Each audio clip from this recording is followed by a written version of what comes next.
দিনটি ছিল 2023 সালের 26শে এপ্রিল। মালদা মেডিকেল কলেজ হাসপাতাল চত্বরে ঘটা করে উদ্বোধন করা হয়েছিল কলেজ পড়ুয়াদের জন্য গার্লস হোস্টেল ভবনের। কিন্তু 2 বছর ঘুরতে না ঘুরতেই হোস্টেল ভবনের 4র্থ তলা থেকে খসে পড়ছে ছাদের চাঙড়। যে কোনো মুহূর্তে ঘটে যেতে পারে বড়সড় দুর্ঘটনা। প্রাণ সংশয়ের আতঙ্কে হোস্টেলে থাকতে পারছেন না মেডিকেলের ছাত্রীরা। মেডিকেল ছাত্রীদের অভিযোগ, তাদের থাকার জন্য যে হোস্টেল তৈরি করা হয়েছে তা একেবারেই নিম্নমানের সামগ্রী দিয়ে তৈরি করা হয়েছে। চাঙড় ভেঙে মাথায় পড়লে প্রাণও যেতে পারে তাদের। তার আতঙ্কে হোস্টেলে থাকতে পারছেন না। তাদের কিছু হলে দায়িত্ব নিতে হবে মেডিকেল কলেজ কর্তৃপক্ষকে। তারা বিষয়টি কর্তৃপক্ষকে জানালেও শুধু মৌখিক আশ্বাস পেয়েছেন। এদিকে মেডিকেল ছাত্রীদের এই অভিযোগ পাওয়ার পরই হোস্টেল ভবন পরিদর্শন করেন মালদা মেডিকেল কলেজ হাসপাতালের অধ্যক্ষ পার্থপ্রতিম মুখোপাধ্যায়। তিনি বলেন, হোস্টেল ভবন রিপেয়ারিংয়ের কাজ শুরু করা হচ্ছে।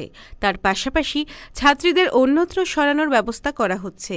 কিন্তু 2 বছরের মধ্যেই হোস্টেলের এই অবস্থা কেন, তার উত্তর দিতে পারেননি অধ্যক্ষ। আর এই নিয়ে শুরু হয়েছে রাজনৈতিক তরজা। বিজেপির অভিযোগ, 105 কোটি টাকা কেন্দ্রীয় সরকার দিয়েছে মালদা মেডিকেল কলেজ কর্তৃপক্ষকে, অথচ কাজ হয়নি। কাটমানিতেই চলে গিয়েছে সব টাকা। অন্যদিকে মালদা জেলা তৃণমূল কংগ্রেসের মুখপাত্র আশিস কুণ্ডু জানান, আমরা বিষয়টি শুনেছি, বিষয়টি খুব সিরিয়াস। মালদা মেডিকেল কলেজ হাসপাতালের অধ্যক্ষ ইতিমধ্যেই বিষয়টি খতিয়ে দেখছেন।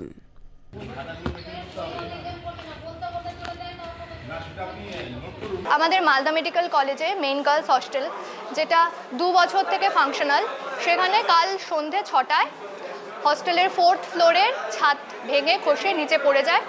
আমাদের 4th ফ্লোরে যে মেয়েরা থাকে তাদের ইনজিওর্ড হওয়ার অনেক বেশি চান্স ছিল, কারণ ওই করিডোর দিয়ে অনেকে যাতায়াত করে। আমরা হস্টেলে এমনিতেই অনেক রকম ড্যাম্পিংয়ের ইস্যু আছে, কনস্ট্রাকশন খুবই বাজে কোয়ালিটির, সবটা বালির ওপর বেস করে কনস্ট্রাকশন হয়েছে।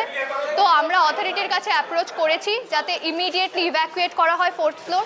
তার সাথে যদি কোনো ক্যাজুয়ালিটি হয় তার দায়িত্ব সম্পূর্ণভাবে অথরিটিকে নিতে হবে এবং সেই হস্টেলের কোয়ালিটি দেখতে হবে, ইনভেস্টিগেশন করতে হবে, প্রপার ইনভেস্টিগেটিং টিম ইঞ্জিনিয়ারদের দিয়ে সেখানে কাজ শুরু করতে হবে। Action immediate and effective action শুরু করতে হবে। এবং আমাদের অথরিটি আশ্বাস দিয়েছে, শুধু মৌখিক, কোনো রকম নোটিশ, লিখিত নোটিশ এখনও বের হয়নি।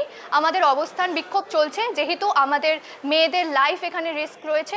যতক্ষণ না অবধি অথরিটি কোনো রকম অফিসিয়াল নোটিশ বের করবে এবং ইমিডিয়েট অ্যাকশন শুরু হবে, আমরা এটা চলতে থাকবে এবং আমরা আবার এই জিনিসটা যতক্ষণ না সলভ হচ্ছে এটা চলতেই থাকবে। হস্টেলের কোয়ালিটি আমাদের খুবই খারাপ এবং যেহেতু আমরা হস্টেলে থাকি, আমরা সবথেকে বেশি সাফার করি।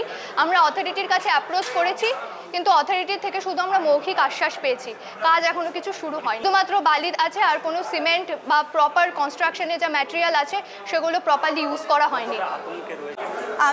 আমার পোস্টিং ছিল 6টা থেকে সন্ধ্যেবেলা। তো আমি যখন 6:45-র সময় ওয়াশরুম যাচ্ছিলাম, আমি জাস্ট রুম থেকে বেরিয়ে একদম গেছি, ওই জায়গাটা পাস করেছি, পিছনে একটা প্রচণ্ড জোরে আওয়াজ হলো। যখন পিছনে তাকালাম দেখলাম ছাদটা ভেঙে পড়ে আছে। মানে জাস্ট 2 থেকে 3 সেকেন্ডের ব্যাপার। ওইটুকু সময়ের ব্যবধানে যদি আমি এগিয়ে না যেতাম তাহলে হয়তো ওটা আমার মাথাতে পড়তো এবং আমি প্রচণ্ডভাবে ইনজিওর হওয়ার একটা হাই চান্স থাকতো।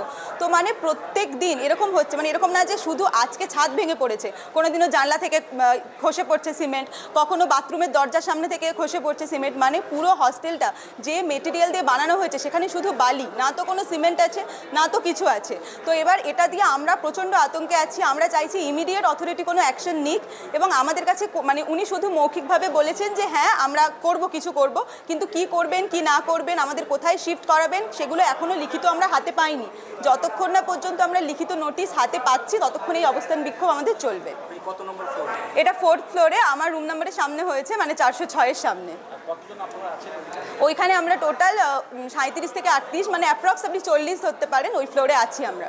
আমরা আজকে পরিদর্শন করলাম ডিন অফ স্টুডেন্ট অ্যাফেয়ার্স এবং অন্যান্য আমার সহকর্মীদের নিয়ে, আমরা হোস্টেল এবং ছাত্রছাত্রীদের নিয়ে আমরা দেখলাম সেখানে কয়েকটি জায়গায় সিলিং থেকে ভেঙে পড়েছে এবং সংশ্লিষ্ট কর্তৃপক্ষ যারা WMCL ইঞ্জিনিয়ারদের সাথে দেখা করলাম, ওটা শীঘ্রই রিপেয়ার ব্যবস্থা করা হবে এবং আমরা ছাত্রীদের যারা এখানে আছেন তাদের রুমে সাময়িকভাবে একটা অন্য জায়গায় রিহ্যাবিলিট মানে শিফটিং করার একটা প্রস্তাব আমরা বিবেচনার মধ্যে আছে। আপনি এখন আলোচনা করব, আমরা আরেকটু মিটিং করছি এবং তারপর তাদেরকে আমরা সেফ জায়গায় নিয়ে যাবো এবং রুমগুলো ভেঙে থরো রিপেয়ার হবে সিলিংয়ের।